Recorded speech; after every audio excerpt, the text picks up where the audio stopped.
Hello friends, power plant with Rahul में आपका स्वागत है। इस वीडियो में हम लोग डिटेल से पढ़ेंगे auxiliary cooling water charging procedure के बारे में एंड कूलिंग वाटर जो CW सिस्टम है उसका चार्जिंग प्रोसीजर के बारे में पढ़ेंगे और साथ ही साथ ये जानने का कोशिश करेंगे कि why auxiliary cooling water system is charged before starting of the cooling water system in thermal power plant. Generally friends, आप थर्मल पावर प्लांट में CW सिस्टम को स्टार्ट करने से पहले आप ACW सिस्टम को स्टार्ट करते हैं और ACW सिस्टम को स्टार्ट करके आप CW का जो इनलेट आउटलेट हेडर को फिल करते हैं। तो क्यों हम लोग CW सिस्टम को चार्ज करने से पहले ACW सिस्टम का चार्जिंग करते हैं, इसके बारे में भी हम लोग डिटेल से पढ़ेंगे। तो पूरा ये ऑपरेशनल वीडियो रहने वाला है और हम लोग डे टू डे बेसिस पे ये फ्रेंड काम करते हैं कि जब भी आपका CW यानी ACW सिस्टम डिप्रेशराइज्ड रहता है तो सबसे पहले आप ACW सिस्टम को चार्ज करते हैं, उससे आप CW को फिल करते हैं जिसको हम लोग प्राइमिंग करना होता है, प्राइमिंग करते हैं, इसके बाद हम लोग CW सिस्टम को चार्ज करते हैं। तो इस वीडियो को लास्ट तक देखें, आपके लिए काफ़ी इन्फॉर्मेटिव रहेगा फ्रेंड्स। और जो भी फ्रेंड्स अभी तक मेंबरशिप नहीं लिया है तो मेंबरशिप लें। मेंबरशिप लेने से आपको मेरा व्हाट्सएप नंबर मिल जाएगा और पावर प्लांट से रिलेटेड अगर कुछ भी आपके मन में डाउट है तो आप मुझे व्हाट्सएप पे मैसेज कीजिए, मैं आपका उसमें रिप्लाई दूंगा। तो आइए इस वीडियो को हम लोग स्टार्ट करते हैं।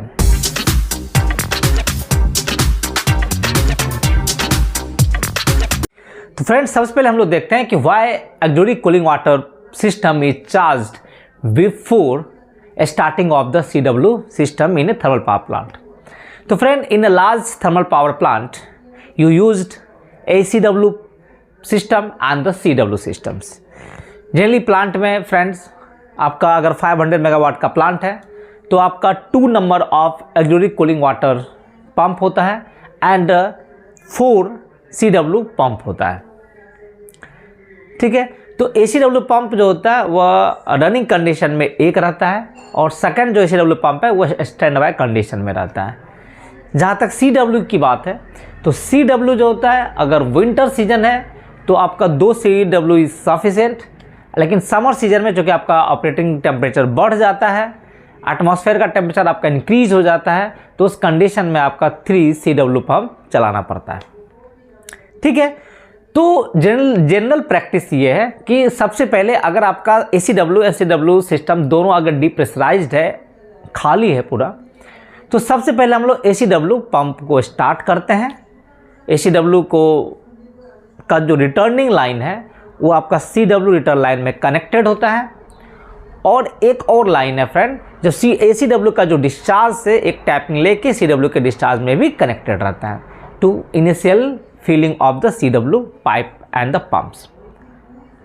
So in a large thermal power plant the auxiliary cooling water system is charged first and it is used to fill the CW pipings and the pump, जिसको हम लोग प्राइमिंग प्रोसीजर भी कहते हैं, है ना। तो ACW का यूज़ करके हम लोग CW पाइपिंग एंड पंप को हम लोग प्राइमिंग करते हैं, फिल करते हैं before the CW startup. CW start करने से पहले हम लोग ACW सिस्टम से CW का जो पाइपिंग है and up to the pump तक हम लोग वाटर से फिल कर देते हैं। तो this is the deliberate and important operating practice. ये हम लोग प्रैक्टिस फॉलो करते हैं। तो ऐसा हम लोग क्यों करते हैं इसको हम लोग देखते हैं। फ्रेंड, फर्स्ट पॉइंट हम लोग देखते हैं इसका, to ensure priming of CW pumps avoid dry running. ठीक है फ्रेंड, CW का जब पाइप का डायमीटर देखते होंगे फ्रेंड, वो जनरली आपका 1800 NB का होता है और ACW का जो होता है वो 700 NB का होता है। ठीक है, तो CW का जब दिखेगा फ्रेंड डिस्चार्ज हेडर वगैरह तो बहुत बड़ा साइज का होता है। CW पंप जो है वो आपका सेंट्रीफ्यूगल पंप है और सेंट्रीफ्यूगल पंप के बारे में फ्रेंड्स क्या है कि centrifugal pump can't pump air, ये एयर को प्रेशराइज नहीं कर सकता है, they must be filled with water. तो सेंट्रीफ्यूगल पंप को चलाने से पहले हम लोग क्या करते हैं कि उसका डिस्चार्ज लाइन और पंप केसिंग को पूरा वाटर से फिल्ड कर देते हैं ताकि उस वाटर के अंदर कोई बबल ना हो। अगर वाटर के अंदर बबल अगर आ जाता है तो फिर ये प्रेशराइज नहीं कर पाएगा उसको। ठीक है। तो CW आपका क्या है, सेंट्रीफ्यूगल पंप है, and as you know that centrifugal pump can't pump air, it must be filled with water. अगर हम लोग बिना प्राइमिंग किए हुए अगर CW मीन सेंट्रीफ्यूगल पंप को स्टार्ट करते हैं तो प्रॉब्लम क्या हो सकता है कि आपका एक तो स्टार्टिंग करंट काफ़ी ज़्यादा लेगा, सेकंड चूंकि एक CW का फ्लो अगर आप देखते होंगे फ्रेंड तो 20,000 MQ पर आवर का फ्लो होता है, और जैसे आपका पंप स्टार्ट होता है अगर इतना फ्लो, अगर एम्प्टी लाइन में अगर एम्प्टी हेडर है और उसमें अगर इतना फ्लो एक साथ जाता है तो इसमें एक जर्क प्रोवाइड हो सकता है, उसमें आपका शियर स्ट्रेस जो है, शियर फोर्स काफ़ी ज़्यादा पाइप पे लगेगा, पाइप में वाटर हैमरिंग होने का चांस रहेगा, वाइब्रेशन, पंप का वाइब्रेशन आपका बढ़ जाएगा, मैकेनिकल सील उसका डैमेज हो सकता है, उसका पंप का बियरिंग ओवरहीट हो सकता है, ठीक है। तो उसको बचाने के लिए, ओवरहेड करंट को बचाने के लिए, बियरिंग ओवरहीट से बचाने के लिए, मैकेनिकल सील को फेल्योर होने से बचाने के लिए, वाटर हैमरिंग को बचाने के लिए हम लोग क्या करते हैं कि CW पंप को स्टार्ट करने से पहले CW का जो हेडर है, केसिंग, पंप केसिंग को पूरा फ्लडेड विथ वाटर कर देते हैं ताकि उसका स्टार्टिंग करंट कम हो, कम जर्क महसूस हो। सेकेंड पॉइंट है आपका to expel air pocket from CW pipelines. CW pipelines में अगर कोई एयर प्रेजेंट है तो उसको भी ये एक्सपेल आउट करता है, ठीक है फ्रेंड। आपका क्या होता है कि CW अगर नेटवर्क को देखिएगा तो CW का जो डिस्चार्ज पाइप होता है वो लार्ज डायमीटर पाइपलाइन होता है, लॉन्ग रन होता है एंड वर्टिकल राइज भी होता है। ऐसा नहीं कि सिर्फ CW आपका हॉरिजॉन्टल है, वर्टिकल भी आपका कंडेंसर में आपका इन करता है, फिर ऊपर से कंडेंसर के ऊपर से आपका निकलता भी है ना। तो इसमें क्या है कि आपका लार्ज नेटवर्क है, लार्ज डायमीटर पाइप है, लॉन्ग रन है एंड वर्टिकल राइज, ठीक है। And if air present inside the CW pipeline, अगर CW पाइपलाइन के अंदर अगर एयर प्रेजेंट रहता है तो क्या क्या प्रॉब्लम हो सकता है। आपका पंप में lose suction, pump suction lose कर सकता है, फ्लो में बिकम्स अनस्टेबल, फ्लो जो है वो आपका अनस्टेबल हो सकता है, हाई वाइब्रेशन एंड कैविटेशन में अकर्स, आपका पाइपलाइन में वाइब्रेशन बढ़ेगा, वाटर हैमरिंग का चांस रहेगा और साथ ही साथ आपका कैविटेशन का भी प्रॉब्लम हो सकता है। इसलिए CW में आपका कुछ कुछ पॉइंट पे ARV लगा रहता है, एयर रिलीज वेंट या एयर रिलीज वाल्व, और CW का जो डिस्चार्ज जब निकलता है कंडेंसर से आपका, तो नीचे से CW का पाइप जाता है वाटर और टॉप से आपका कंडेंसर के टॉप से निकलता है, तो वहाँ पे आपका एयर रिलीज वाल्व पर रहता है। उसको ऑपरेट करने से क्या होता है कि अगर उस पाइपलाइन में अगर ACW को फिल करते हैं तो वो क्या करता है, वो एयर को पुश करता है and out from the went से आपको उसको निकालते रहता है। तो इसलिए क्या होता है कि अचानक जब आप CW को फिल नहीं करते हैं ACW से और अचानक आप CW को चलाते हैं तो प्रॉपर वेंटिंग आपका नहीं हो पाता है ना, क्योंकि उसका फ्लो काफ़ी ज़्यादा होगा, 20,000 MQ पर आवर का फ्लो है और उसका भी प्रेशर आपका 1.6 से 1.82 kg तक मेंटेन होता है। तो उतना high pressure and high flow में क्या होता है कि आपका एयर पॉकेट बनने का चांस रहता है। तो इसलिए हम लोग क्या करते हैं कि CW चलाने से पहले ACW से हम लोग CW को स्लोली फिल करते हैं ताकि आपका प्रॉपर वेंटिंग हो सके। एक बार जब प्रॉपर वेंटिंग हो जाता है आपका जो है पूरा कंप्लीटली CW नेटवर्क और पंप केसिंग पूरा फ्लडेड हो जाता है उस वाटर के साथ, देन हम लोग CW पंप को स्टार्ट करते हैं। तो फ्रेंड आइए हम लोग ACW सिस्टम का चार्जिंग प्रोसीजर के बारे में देखते हैं। देखिए आपका प्री स्टार्ट चेकअप जो है, सबसे पहले आपको स्टार्ट करने से पहले आपको क्या क्या चेक करना चाहिए।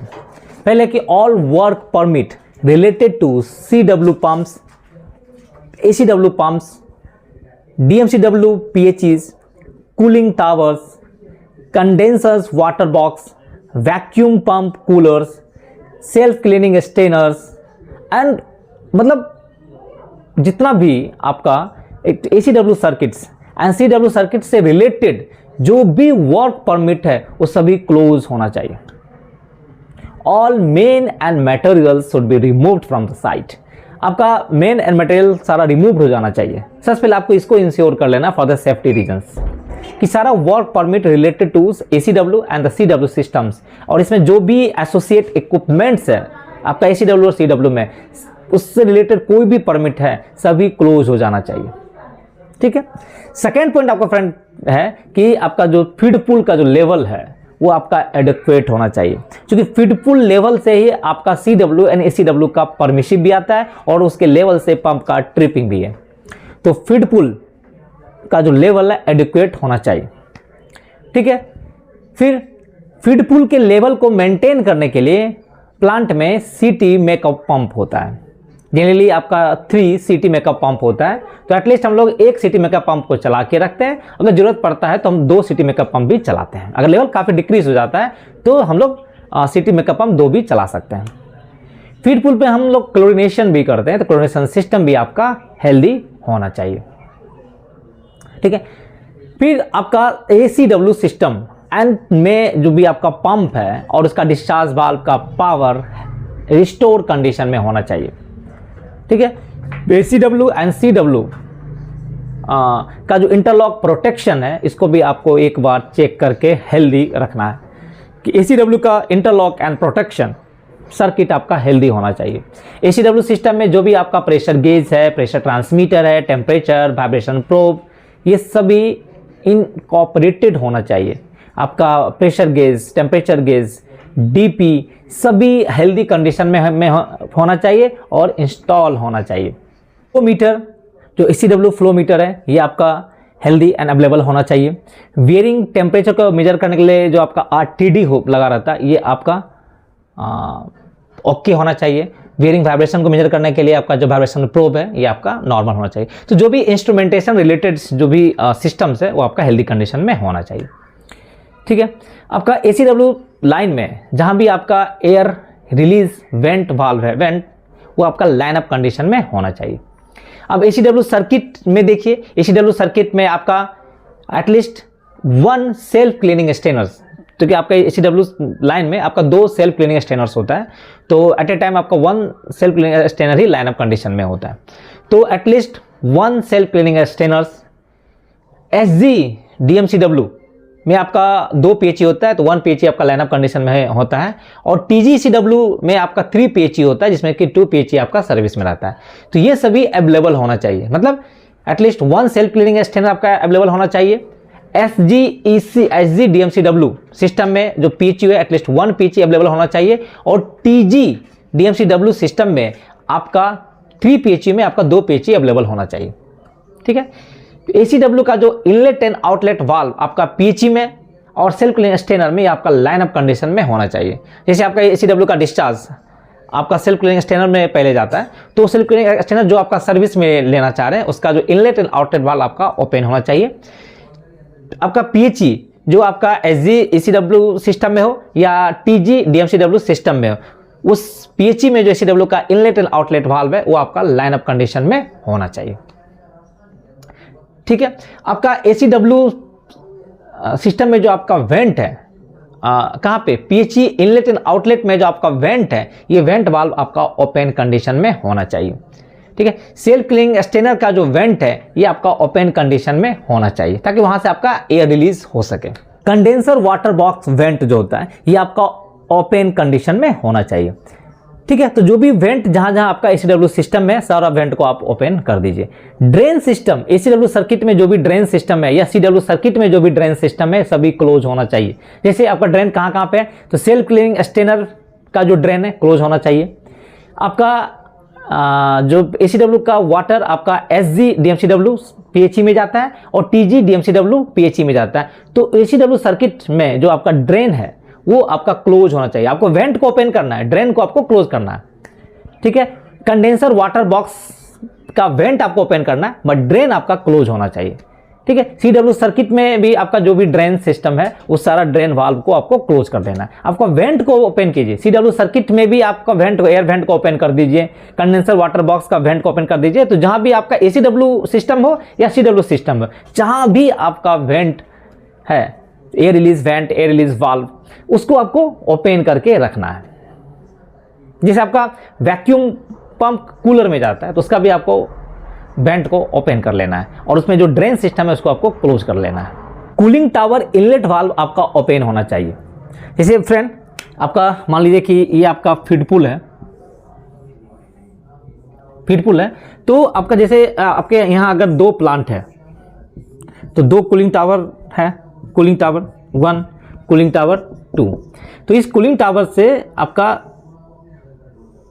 एक कूलिंग टावर से एक चैनल, दूसरे कूलिंग टावर से अलग चैनल रहता है। यहाँ पे आपका इनलेट वाल्व रहता है। ठीक, तो आप ACW सिस्टम को चलाने से पहले आपका फीड पुल का लेवल एडिक्वेट होना ही चाहिए। साथ ही साथ इसमें जो आपका CT मेकअप पंप है ये आपका अवेलेबल कंडीशन में होना चाहिए।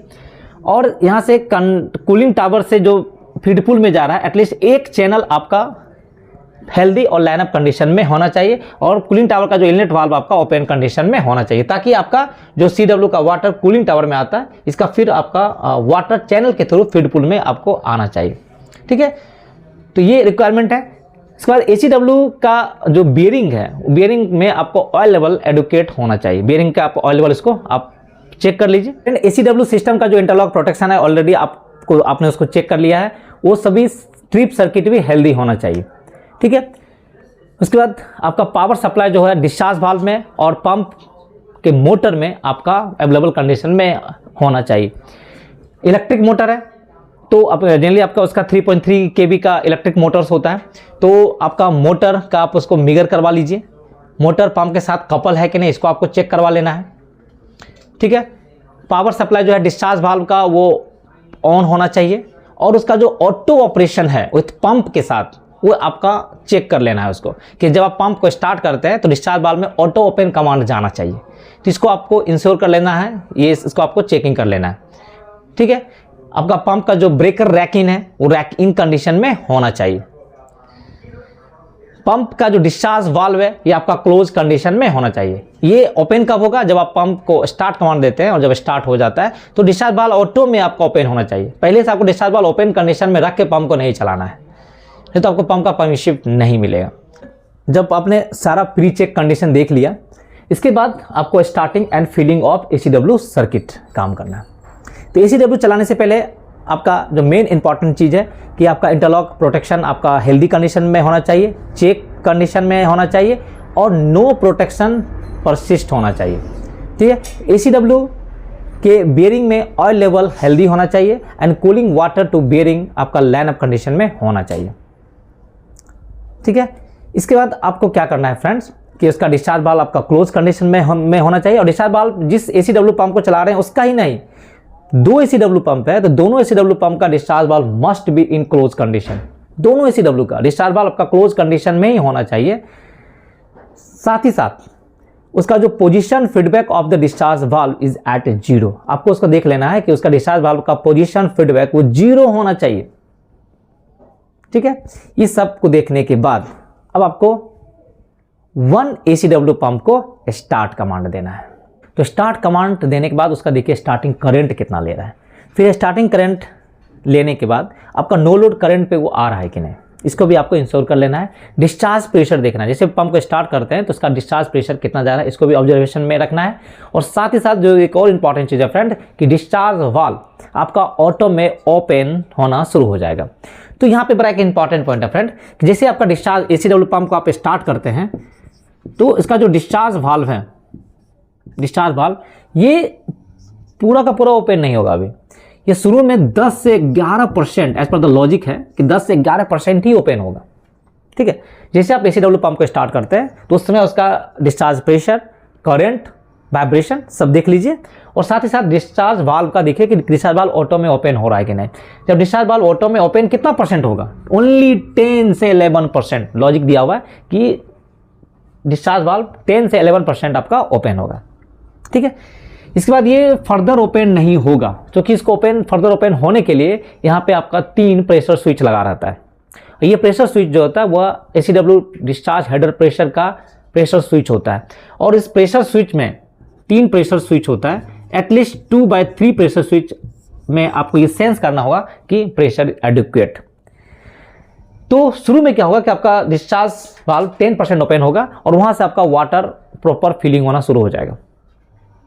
ठीक है। प्रॉपर आपका जितना भी आपका वेंट लाइन है, धीरे धीरे आपका सारा वेंट से स्टेनर वेंट हो या आपका पीएचई का जो इनलेट एंड आउटलेट वेंट होता है एसीडब्ल्यू सर्किट में, फिर आपका कंडेंसर वाटर बॉक्स का वेंट है, आपका एसीडब्ल्यू का जितना भी आपका एआरवी से वेंट है, सेल्फ क्लीनिंग स्टेनर का वेंट है, जितना भी आपको सर्किट में वेंट है, या आपका सीडब्ल्यू सर्किट में जो भी वेंट है, वो धीरे धीरे अब दिखेगा कि वेंट से पहले एयर निकलेगा, फिर वाटर एंड एयर का मिक्सचर निकलेगा, बबल निकलेगा, यानी कुछ समय के बाद आपका कंप्लीट वाटर का फ्लो होना शुरू हो जाता है। तो ये डिस्चार्ज वाल्व तब तक 10% पे ही फिक्स रहेगा जब तक कि आपका तीनों प्रेशर स्विच में at least 2 pressure switch adequate pressure ना दिखा दे। जैसे आपका एडिक्वेट प्रेशर दिखा देगा तो फिर ये आपका 100% ओपन हो जाएगा। ठीक है, तो इसका लॉजिक आप समझ गए, डिस्चार्ज वाल्व का लॉजिक कि फर्स्ट 10% ओपन होगा, फिर ये प्रेशर स्विच की तरफ देखेगा, प्रेशर स्विच अगर बोल देता है कि no not adequate pressure, then ये 10% पे रुक जाएगा, और ये तब तक रुका रहेगा जब तक कि एटलीस्ट 3 प्रेशर स्विच में 2 प्रेशर स्विच प्रेशर एडुकेट ना दिखा दे। जैसे ही दिखा देगा फिर ये 100% आपका ओपन हो जाता है। तो फ्रेंड, अब आपको जब डिस्चार्ज वाल्व ओपन हो जाता है, फिर आपका सबसे मेन इंपॉर्टेंट काम है वेंटिंग कराना। This is one of the important task, venting. जितना भी आपका वेंटिंग है सभी से आपको प्रॉपर वेंटिंग कराना है। जैसे आपको डिस्चार्ज वाल्व में आपका सेल्फ क्लीनिंग स्टेनर है, 2 आपका सेल्फ क्लीनिंग स्टेनर, जैसे एक लाइन डिस्चार्ज आता है तो यहाँ से 2 सेल्फ क्लीनिंग स्टेनर का ब्रांचेज है। तो अब कोशिश ये कीजिए कि दोनों सेल्फ क्लीनिंग स्टेनर का प्रॉपर वेंटिंग करवा लीजिए। इस पर जो आपका इनलेट वाल्व है, इनलेट वाल्व को आप पार्शियली ओपन करके इसको आप फिल करा के, और दोनों सेल्फ स्टेनर के टॉप में आपका वेंट है, दोनों वेंट को आप ओपन कर दीजिए, और प्रॉपर दोनों आपका सेल्फ क्लीनिंग स्टेनर जब प्रॉपर वेंटिंग हो जाएगा तो फिर आप इस वेंट वाल्व को क्लोज कर दीजिए, और इसके बाद एटलीस्ट आपको एक ब्रांच को ही सेल्फ क्लीनिंग स्टेनर को सर्विस में लेना है, दूसरा ब्रांच को आपको आइसोलेटिंग जो मैनुअल वाल्व है उसको क्लोज कर देना है। Means at a time running condition में आपका सेल्फ क्लीनिंग स्टेनर एक ब्रांच ही सर्विस में रहता है, क्योंकि ये है आपका 2x100% कैपेसिटी का सेल्फ क्लीनिंग स्टेनर होता है, इसलिए दोनों सेल्फ क्लीनिंग स्टेनर को सर्विस में लेने का कोई जरूरत नहीं है।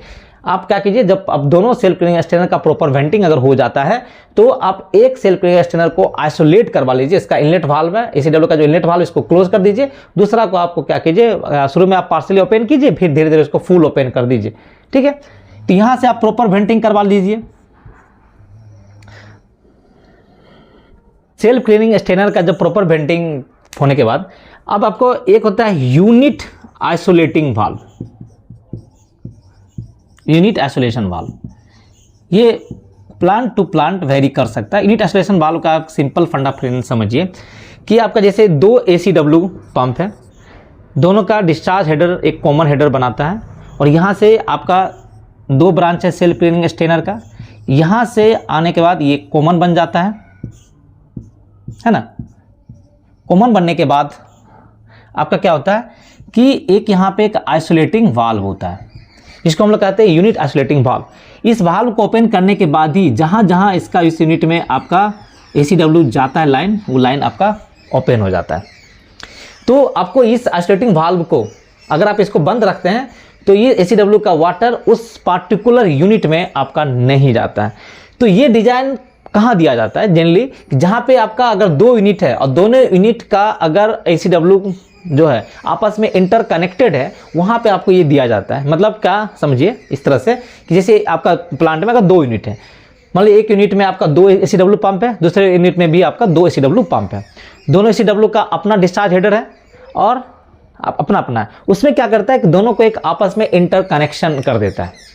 इंटरकनेक्शन आपको कर दिया कि मान लीजिए कि किसी रीजन से अगर एक एसीडब्ल्यू पंप ट्रिप हो जाता है और आपको दूसरे यूनिट से अगर एसीडब्ल्यू का वाटर लेना होता है, तो आप इंटरकनेक्शन वाल्व को ओपन करके आप दूसरे यूनिट में भी एसीडब्ल्यू का वाटर ले सकते हैं। तो ये जो सिस्टम है वो प्लांट टू प्लांट वेरी कर सकता है। कहीं कहीं होता है कि दोनों यूनिट का एसीडब्ल्यू सर्किट में कोई इंटरकनेक्शन नहीं होता है, दोनों यूनिट का अपना अपना एसीडब्ल्यू सर्किट होता है, इसके बीच में कोई इंटरकनेक्शन नहीं होता है, तो वहाँ पे ये यूनिट आइसोलेटिंग वाल्व देने का कोई जरूरत नहीं है। लेकिन जहाँ पे अगर दोनों यूनिट का एसीडब्ल्यू सर्किट में अगर इंटरकनेक्शन है तो एक यूनिट आइसोलेशन वाल्व दे देता है। ठीक है, तो उस यूनिट आइसोलेशन वाल्व के बाद ही आपका एसीडब्ल्यू सर्किट पीएचई वगैरह में जाता है। ठीक है। तो ये वाल्व को, यूनिट आइसोलेशन वाल्व को आपको ओपन कर लेना है। इसके बाद आपका पीएचई, जितना भी पीएचई है आपका, टोटल 3 पीएचई आपका टीजी साइड में है और 2 पीएचई जो है आपका एचजी साइड में है। तो इस पांचों पीएचई को आपको धीरे धीरे वेंटिंग करवाना है। तो जैसे आपका एक पीएचई को हम देखते हैं, एक पीएचई में एसीडब्ल्यू का जो लाइन जा रहा है उसमें एक आइसोलेटिंग वाल्व है इनलेट में, फिर वहां से आउटलेट में भी पेशी से जो आउटलेट एसीडब्ल्यू का निकल रहा है सर्किट, उसमें भी आपका आइसोलेटिंग वाल्व है। और वहां पे इनलेट लाइन में भी आपका वेंट लाइन है, आउटलेट लाइन में भी आपका वेंट लाइन है। तो हम लोग एसीडब्ल्यू का वेंटिंग कैसे करवाते हैं? जैसे आपका पीएचई में है, तो पीएचई को सबसे पहले आपका क्या कीजिए कि एसीडब्ल्यू का जो इनलेट वाल्व है जो पीएचई में जा रहा है, उस इनलेट वाल्व को क्रैक ओपन कीजिए और इनलेट साइड में जो went and outlet side, outlet valve को भी क्लोज रखिए और आउटलेट साइड में जो आपका वेंट है उसको ओपन कर लीजिए।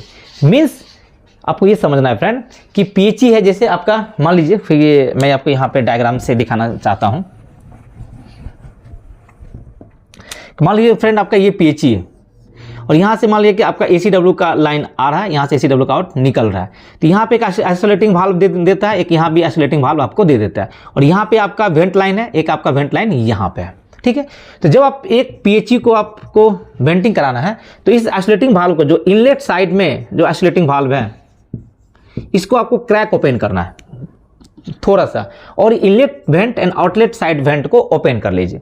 तो क्या होता है कि यहाँ से जब वाटर जाता है तो वाटर धीरे धीरे इस चूंकि प्लेट, बहुत सारा प्लेट्स रहता है, तो आपको वहाँ पे क्या होता है, वाटर का प्रॉपर फिलिंग होता है और जो भी आपका एयर होता है ये आपका वेंट लाइन से निकल जाता है। जब आपका वेंटिंग धीरे धीरे आप देख लिया कि आपका इनलेट एंड आउटलेट से आपका प्रॉपर वाटर निकलने लगा, तो फिर इसको क्या करना है, इस आउटलेट हेडर को पार्शियली आपको ओपन करना है, पार्शियली ओपन करना है और इस वेंट को ओपन तब तक रखना है जब ये आउटलेट हेडर फुल्ली वाटर से फिल नहीं हो जाता है।